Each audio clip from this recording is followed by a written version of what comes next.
Il y a des films qui nous font rire et d'autres qui nous font réfléchir, mais certains nous révèlent des vérités bien plus sombres sur la nature humaine.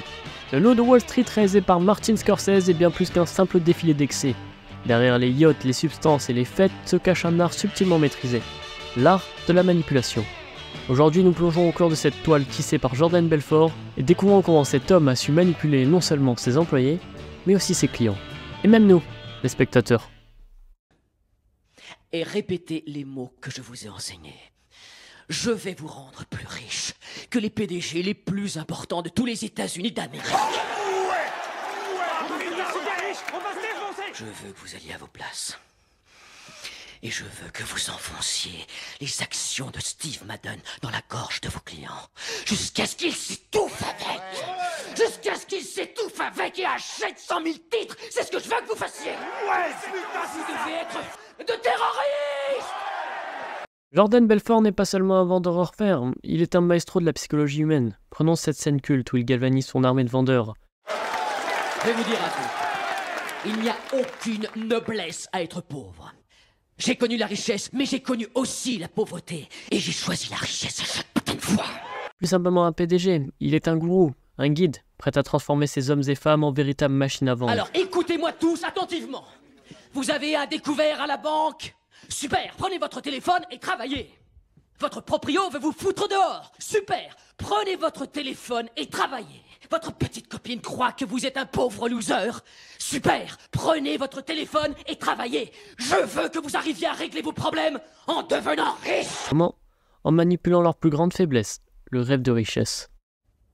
Et répétez les mots que je vous ai enseignés. Je vais vous rendre plus riche que les PDG les plus importants de tous les États-Unis d'Amérique. Une phrase qui résonne profondément dans l'esprit de ceux qui doutent de leur potentiel. Il les manipule en leur promettant l'inaccessibilité. La première règle de tout bon manipulateur, c'est de jouer sur la soif de pouvoir, sur l'envie d'avoir toujours plus. Et Belfort excelle dans ce domaine. Dès les premières minutes, Belfort nous introduit à son monde, un univers où chaque seconde compte, où l'argent ne dort jamais. Ici, les règles du jeu sont simples, dominer ou être dominé. Écoute-moi bien. On ne crée rien, on ne construit rien. Ce Scorsese nous montre que pour réussir à Wall Street, il faut être prêt à plonger dans une mentalité de prédateur. Ces hommes qui passent leur journée à crier dans les salles de marché sont souvent perçus comme des requins, des chasseurs qui ne laissent rien passer. Mais au-delà de cette façade, se cache une réalité plus sombre, une psychologie marquée par la compétition, l'avidité et surtout la peur. La peur de l'échec, la peur de perdre tout ce qu'ils ont construit en un instant. Car dans ce monde, tout peut basculer en une fraction de seconde. Pour ces traders, l'argent n'est pas seulement un moyen de vivre, il devient une obsession, une mesure de valeur personnelle. Le moindre faux pas, la moindre erreur, et c'est la chute. Une chute brutale sans filet. Trust me, do not answer the phone. A lot of people are going to be calling you, trying to get your dirty laundry. A lot of activity. You don't know what's going on here. I know.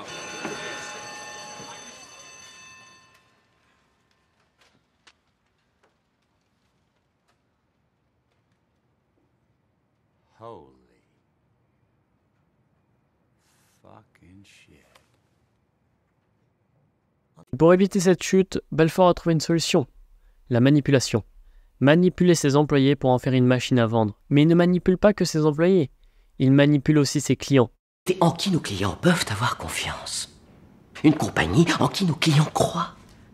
Belfort n'est pas seulement en train de vendre ses actions. Il est en train de vendre une illusion. Voilà ce qu'on va faire. En premier, on appâte avec Disney, AT&T, IBM, que des grosses capitalisations. Une fois qu'on les a chopés, on lâche la merde. Là où on fait un max de fric.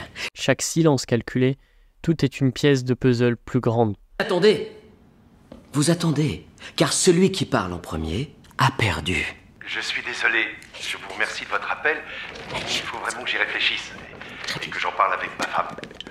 Est-ce que je peux vous rappeler? Ils savent plus quoi faire. Faut qu'ils y pensent, faut qu'ils en parlent à leur femme ou à la petite souris. Et à ce moment-là, on s'en fout de ce qu'ils disent. Un jeu de persuasion, il sait exactement comment flatter l'ego, susciter la peur de manque d'une opportunité et pousser à l'achat.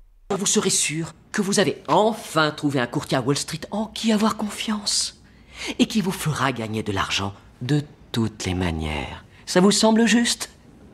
Je dois vous avouer que je suis impressionné. Kevin, vous me suivez sur ce coup. Une belle capitalisation genre Kodak. Et vous pouvez me croire, Kevin. Le seul problème que vous allez avoir sera de ne pas en avoir acheté plus. Qu'est-ce que vous en dites? Ma femme risque de demander le divorce, mais bon, allez, je vais... La manipulation atteint son apogée lors de ce discours emblématique. Vous savez, ce foutu marché que je m'apprête à signer m'exclut de l'industrie de la finance, m'exclut de Stratton. C'est à moi. C'est à moi qu'ils vendent au lieu du contraire. Vous savez quoi?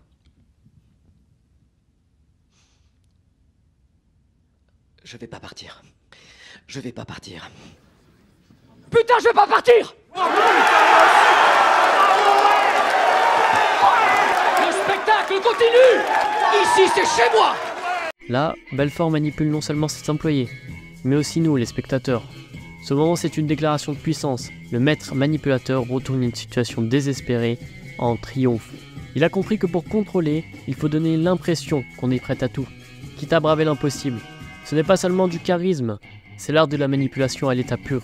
Il joue sur les émotions de ses employés, les transformant en une foule dévouée, aveugle à ses abus. Ici, Belfort a transcendé le simple manipulateur. Il devient un symbole, une figure presque messianique pour ces hommes et femmes qui ne voient plus la vérité derrière le masque.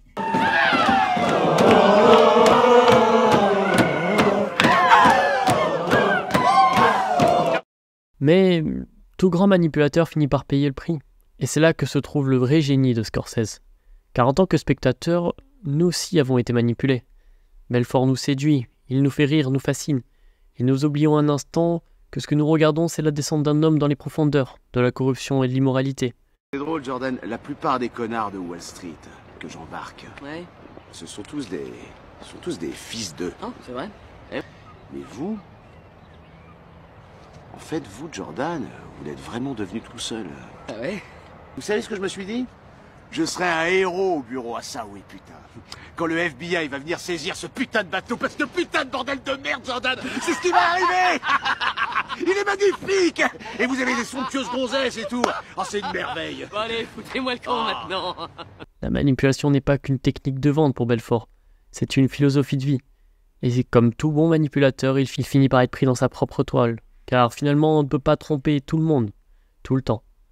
Si on doit montrer le génie de Scorsese, je dois décomposer deux scènes cultes. La scène du yacht en pleine tempête, scène emblématique du film où Jordan Belfort défie la nature elle-même, certaine que rien ne peut l'arrêter, mais au-delà de l'action spectaculaire, cette scène symbolise l'arrogance du personnage.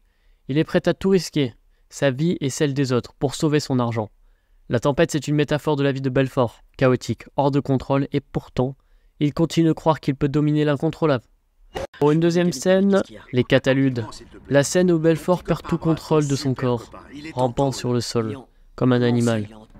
Grisser la patte, un agent du FBI, je crois que je suis complètement con, non? J'ai dit pourquoi je ferais une chose pareille.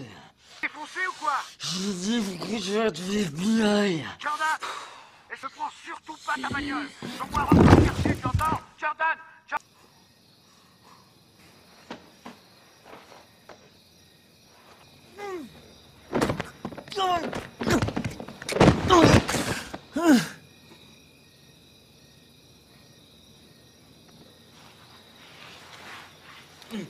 À première vue, c'est hilarant, mais ce n'est pas un moment comique.